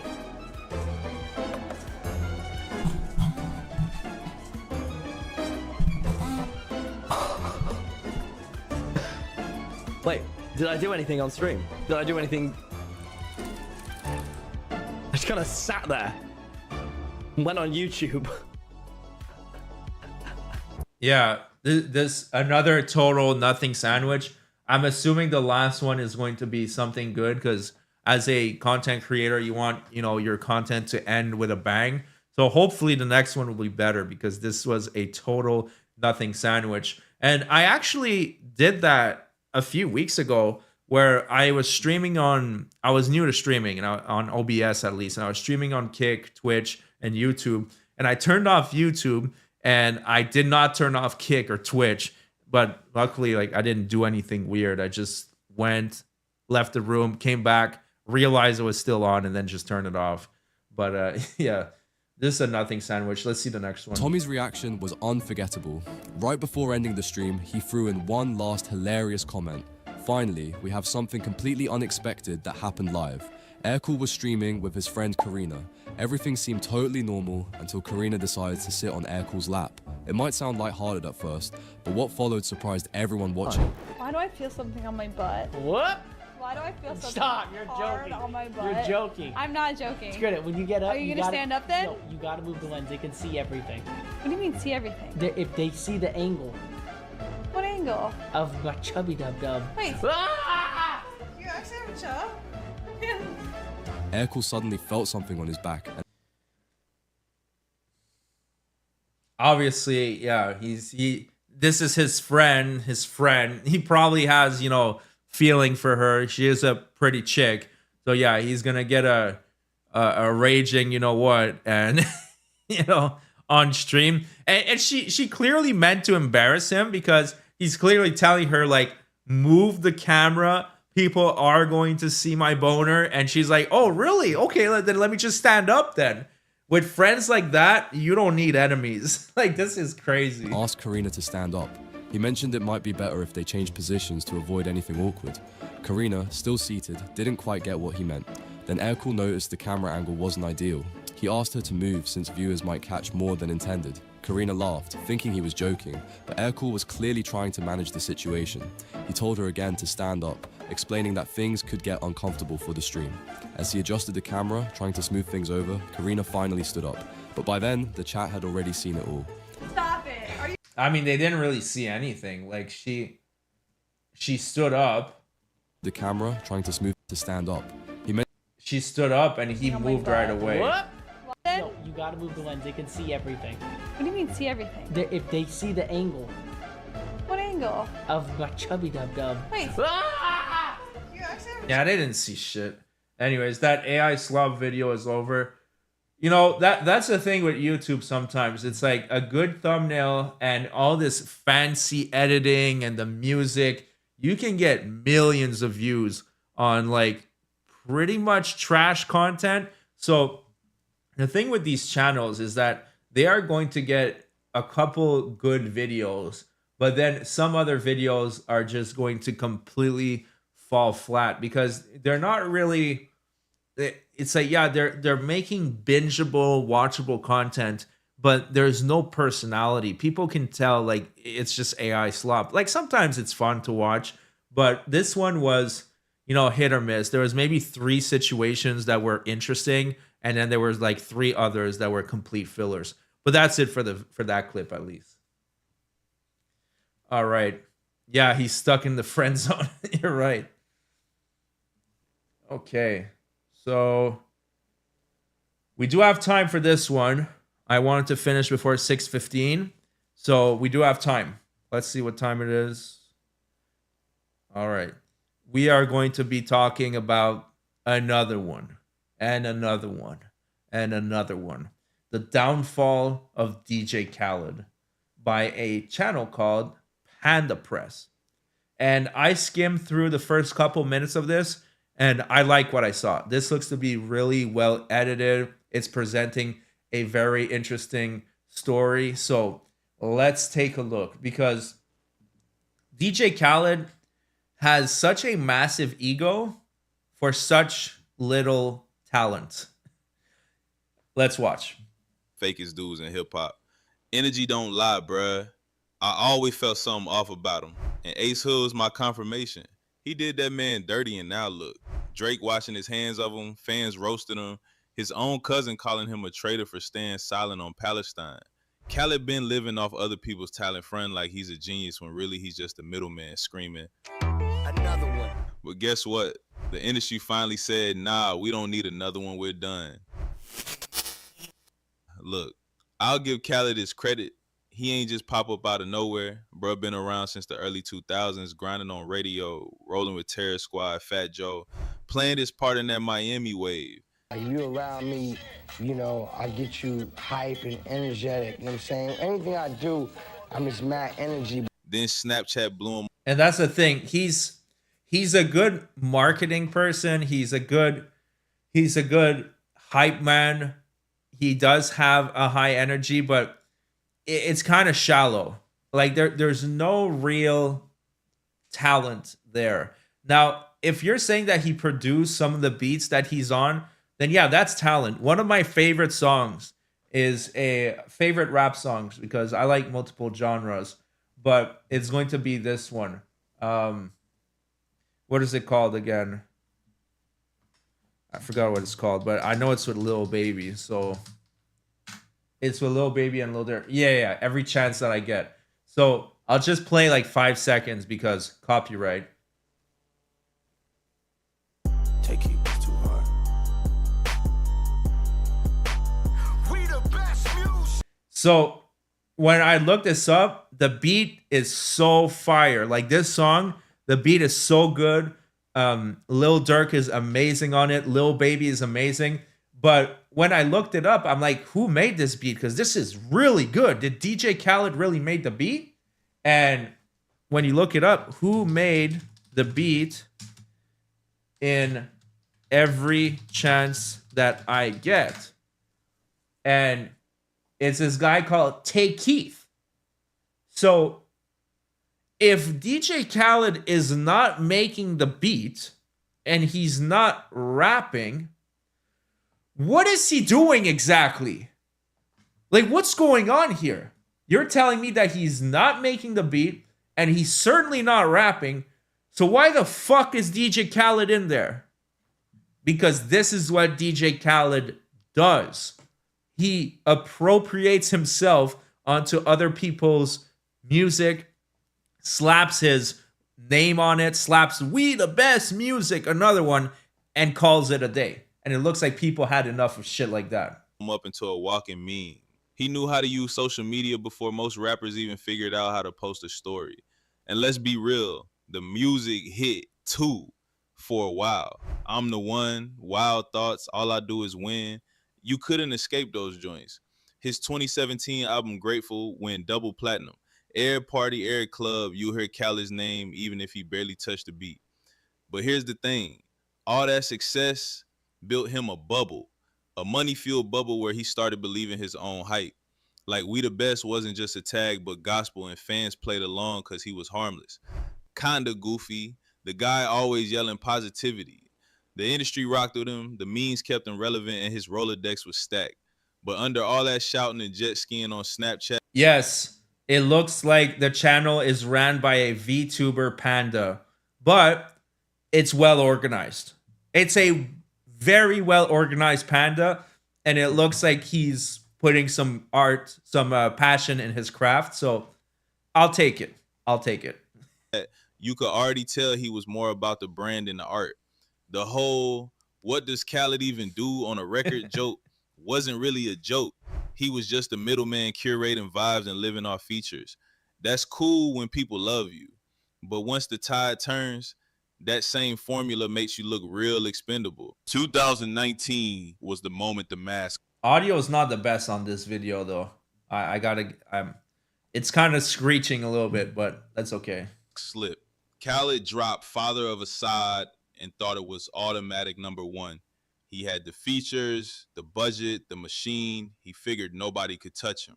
But then Tyler, the Creator, dropped Igor. Whole different vibe, experimental, creative, something fresh. And boom, it takes the top spot. And Khaled, instead of congratulating the man like a grown-up, he threw a temper. I remember that. So yeah, Tyler the Creator dropped an album and completely smoked Khaled in the numbers, and then Khaled just started losing his mind. And I think he attached like a free song with something. He tried to manipulate the numbers a little bit. Temper tantrum. Went online, salty, talking about, I make albums so people can play them everywhere. Not that mysterious you never hear. I gotta say this too. I make albums so people can play it and you actually hear it. You know, driving your car, you hear another car playing it. You know, go to the barbershop, you hear them playing it. You know, turn the radio on and you hear them playing it. You know, it's playing everywhere. It's called great music. It's called albums that you actually hear the songs. Not no mysterious shit and you never hear it. On your dome. Basically saying Tyler's album ain't real music because you can't hear it blasting at the barbershop. But if he's beating you with the numbers with mysterious underground experimental music and you have all this backing of the industry, that speaks volumes. That speaks volumes that, you know, this ain't working out the way you think it is, buddy. Bruh, do you hear yourself? Tyler out here pushing boundaries, creating art. You out here mad because you didn't hear Igor playing at 7-Eleven. That meltdown showed the world what I already felt. Khaled ain't about creativity. He's about charts and ego. Tyler even laughed at him later. Said he was moonwalking in a wig while Khaled had every A-list artist on speed dial and still lost. Khaled thing was like, it was fun. It was just watching a man die inside because the weirdo was winning. I was moonwalking in a wig. Everyone on his album, everyone wasn't wrong. Like, I'm not in the barber shop. I'm not at the club. I'm not diddy skitty. I'm not in the back of the Maybach. So for some guy like that to kind of indirectly be like, that ain't real rap. That ain't real black music. That's what it felt like. That moment exposed. That just shows like how insecure he is. Like the fact that someone is beating you, and it's not like his album failed so bad. He was number 2. Who cares, man? You're number 2. That's still a good accomplishment. Like music is cutthroat. You could be on top of the world one day, and then a few months later be a complete nobody, completely forgotten, and no one will ever give a shit about you again. That's the music industry. The fact that he's still, after all those years, he was number 2, he should have taken that gracefully and been like, wow, I'm number 2. That's fantastic. Good job to Tyler. That's not what happened, man. He just embarrassed himself with his overinflated ego. Exposed Khaled for what he really was. A sore loser who built his identity on being number 1. And once that ego cracked, people stopped looking at him like the goofy, positive, mean guy and started seeing the jealousy, the greed, the entitlement. That was the turning point. From there, everything Khaled did started looking fake. After that Tyler meltdown, Khaled started doubling down on the image. The man went from lovable meme to walking parody of himself. Every move he made just screamed out of touch. Remember when he said nobody could beat him in a versus? They think this shit is normal. Right. It's not. That's why you can't do a versus. You will smoke everybody in versus. We got to love every. I mean, that's facts. But no. Anybody's ever asked me that, I always said that. I'm not never backing down on that talk. But I'm saying. I'm out of the loop. Is he talking about basketball or is he talking about freestyling? Because I think he would lose in both. I think he's referring to basketball, but I haven't played basketball in like decades. I wasn't that good at it either, but I did enjoy it. I think that's what he's talking about. But I'm not doing a verse. I got love for verses. Right. I sound clash my whole life. I've been battling my whole life. Right. Trust me. But when it comes down to battle and verses and all that, I'm more of a fan of it because I used to sound clash my whole life. Bruh, stop. You ain't even rapping. You yelling, we the best. Yeah, okay. So he's talking about a rap battle. I thought he was talking about basketball for a second. Like I said, he's going to suck in both departments. This guy isn't winning a rap battle, a freestyle against anybody. He doesn't rap. He's just, like the guy said, the panda, right? He just goes, we the best music, and calls it a day. And like, that's it. That's the only that's the only input that he's putting on the track. over other people's work. DJ Khaled, we the best. That's like the substitute teacher saying he could out-teach the professor. Delusional. And then that video of him being carried by his security so his Jordans wouldn't get dirty. Man, do you know how wild that looks in a world where folks working 3 jobs just to keep the lights on? People starving, struggling, and Khaled got grown men carrying him like some pharaoh just so the souls don't scuff. That ain't Major Key. Yeah, that's pretty fucking embarrassing. Like, that's the thing with ego. When ego gets a hold of you, it's too much. It's way too much. And at this point, he is starting to believe his own shit. He's really starting to believe that he's number one and that his shit doesn't smell. It's pretty bad what's going on right here. It's really bad. Like, it's a meme. It's DJ Khaled. That's a meme. That's all he ever was. But now he's actually starting to think that he's hot shit. It's crazy. That's Major Clown. Even the whole positivity brand started looking fake. He'd hype himself up like he was some motivational guru, but behind the scenes, label people saying he was furious, mean, and entitled when he didn't get his way. The public only saw the smiley DJ Khaled yelling blessings, but industry folks saw the other side. That's when people started asking, who is the real Khaled? The meme guy we laughed at, or the greedy, self-absorbed dude who can't handle losing?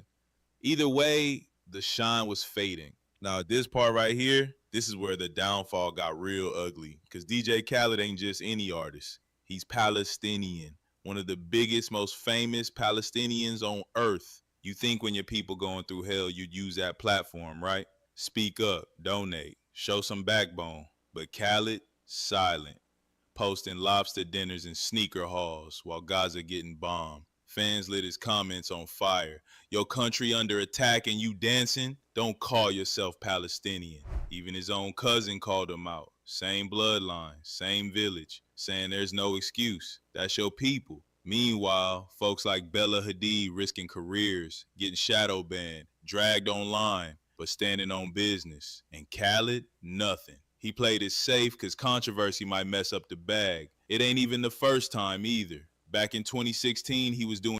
So, yeah, I guess they're calling out for fake, for being a phony. But I mean, this is what the Panda explained it pretty well. It's like he saw, if I start talking about this, then I'm going to piss off a portion of my audience, even though I should be with the movement because I am from Palestine. So I guess he saw that. He said, too risky. I'm not touching it. Let me continue to flex. Even if he didn't want to get involved while all that is happening, if he could tune down the flexing a little bit, maybe that would have appeared a little bit better. But I guess he just decided to continue as if nothing's happening. So that I can understand why his people are getting pissed off. Shows for Sabra Hummus, a company tied to funding the Israeli military. Palestinians saw that as a straight up sellout move. D.L. Hughley went off on him after that clip of Khaled being carried to save his Jordans. Said, we're used to Palestinians being carried, but usually it's bodies with no shoes, no feet. Dave Chappelle even joked how Khaled the only fat Palestinian on earth right now. People starving, he eating good. Bruh, when comedians turning you into a punchline over your silence, that's bad.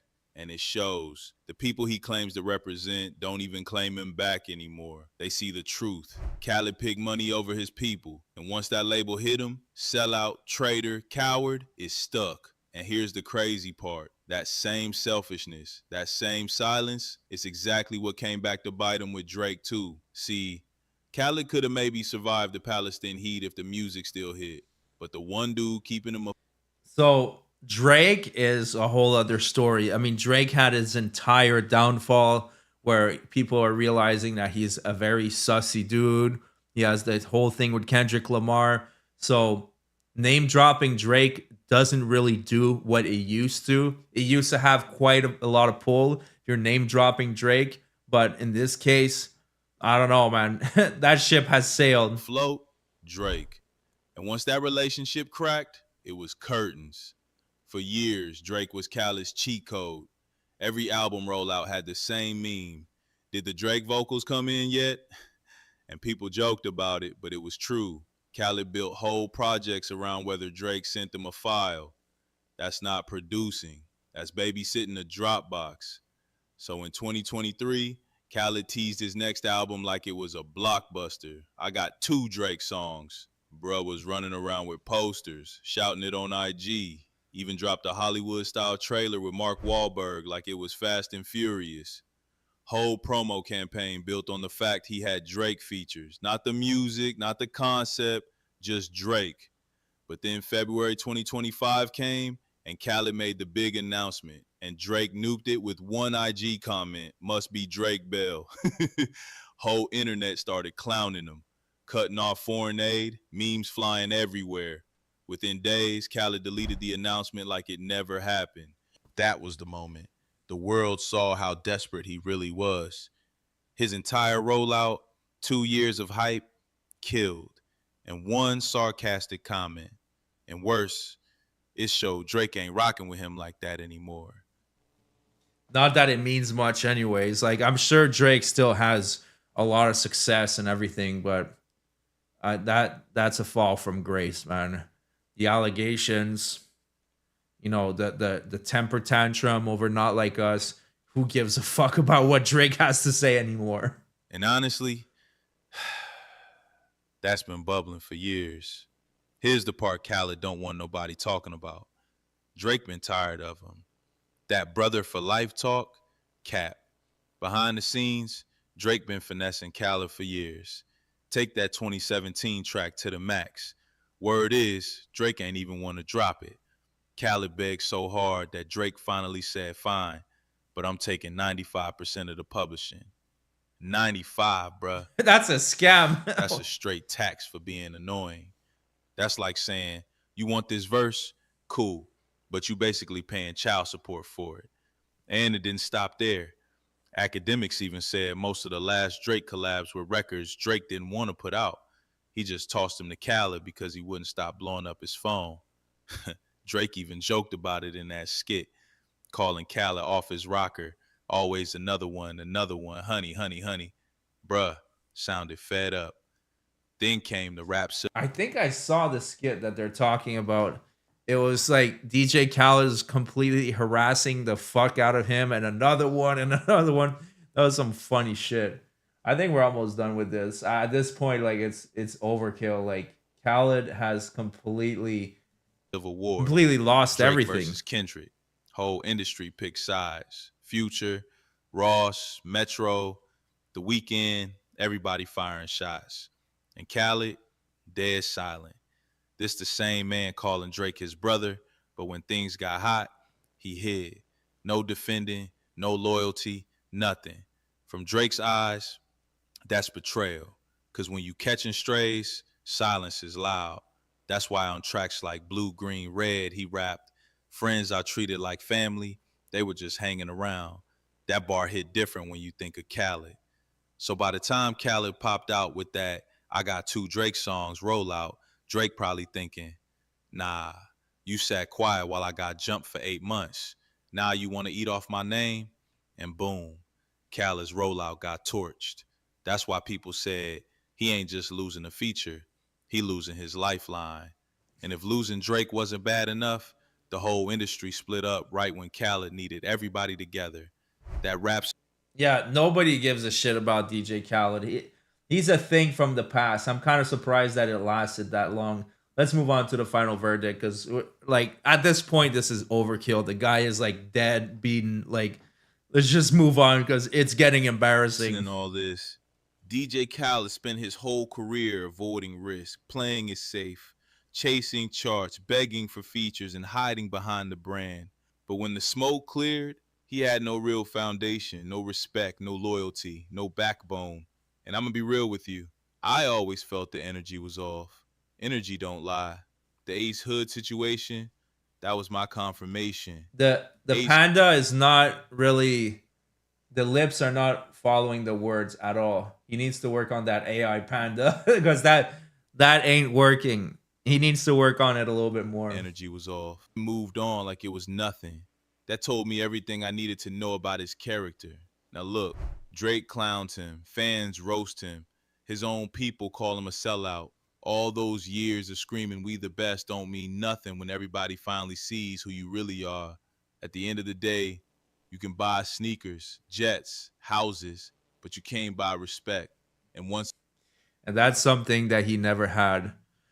All right. I think we're going to leave it at that for DJ Khaled. What a failure. What a total failure. But the industry is unforgiving. All right. I think we're done with the live stream. Thank you so much for everybody for watching. Stefan, Bad Wolf, Salacious. I appreciate every single one of you. All the viewers.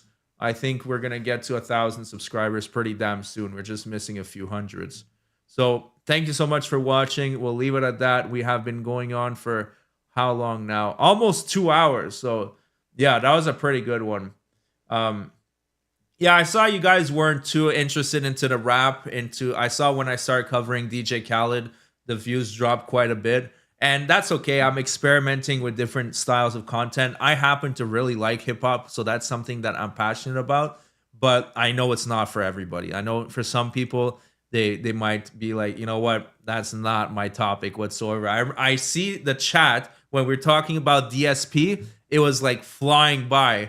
And then once we started talking about DJ Khaled, it just stuck. It just stuck there and stopped moving. But that's okay. I had a blast with you guys. I'm going to chop up these videos and we'll be live probably Tuesday, Wednesday, something like that. So make sure you subscribe. Thank you so much for watching, everybody. And I'll see you guys on the next one.